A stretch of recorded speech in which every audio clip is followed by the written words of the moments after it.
28 January 2025 marked 5 years of incarceration for Sharjeel Imam, a research student at Jawaharlal Nehru University and a Muslim activist who was targeted by the Hindu nationalist BJP government for his dissent against discriminatory citizenship laws.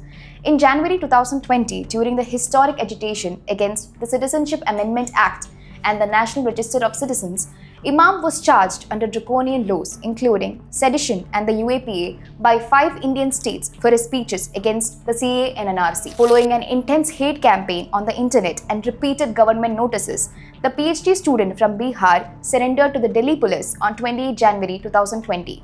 In his speeches, Imam had called for a road blockade as a method of protest against the CAA.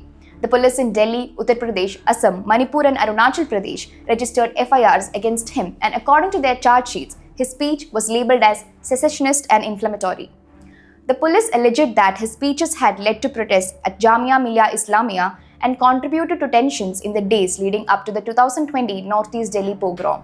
The Delhi police booked Imam in the Delhi pogrom conspiracy case as well as in the Jamia protest case. His bail plea in the Delhi violence conspiracy case under the UAPA has been pending for 2 years and 9 months in the Delhi High Court. Over the past 3 years, there have been 70 hearings regarding this bail plea with 7 different benches hearing the case. 3 judges have even recused themselves. The 35-year-old Imam is believed to be the pioneer in the Shaheen Bagh protest, a historic 100-day-long peaceful sit-in in New Delhi organized in response to the passage of the CAA by the Indian Parliament in December 2019. Imam hails from Jahanabad, a district in Bihar. He is a graduate of the Indian Institute of Technology, Bombay, a software engineer and a prolific writer. At the time of his arrest, he was a PhD candidate at JNU.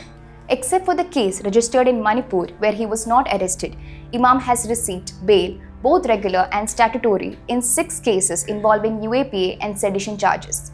However, he remains in jail for the Delhi violence conspiracy case, which is under UAPA.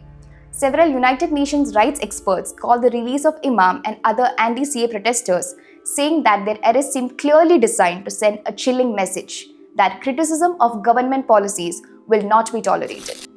I have already spent nearly 4 years in jail, and while I did anticipate being imprisoned on trumped-up charges due to my involvement in Shaheen Bagh, I had mentally prepared myself for it. As Ghalib wrote, "Khane-zade zulf hai zanjeer se, bhagenge kyun? Hai giraftar-e wafa, zinda se, ghabrawangi kya?" Why should the prisoner fear the chains of loyalty when those bound by love run from them? What I did not expect, however, was to be accused of terrorism, especially for riots that occurred a month after my arrest. This speaks to the length the current regime will go to suppress dissent and keep people like me behind bars. Sharjeel earlier wrote in an article which he sent to Maktoob from jail. He went on to say, "The only real anguish I feel in this prolonged and unnecessary incarceration is the thought of my aging and ailing mother. My father passed away 9 years ago, and since then it has been me and my younger brother to support her. Apart from this, I submit to God's will and spend my time reading as much as I can. As long as I have meaningful and interesting books, I find solace, and the world outside doesn't affect me much."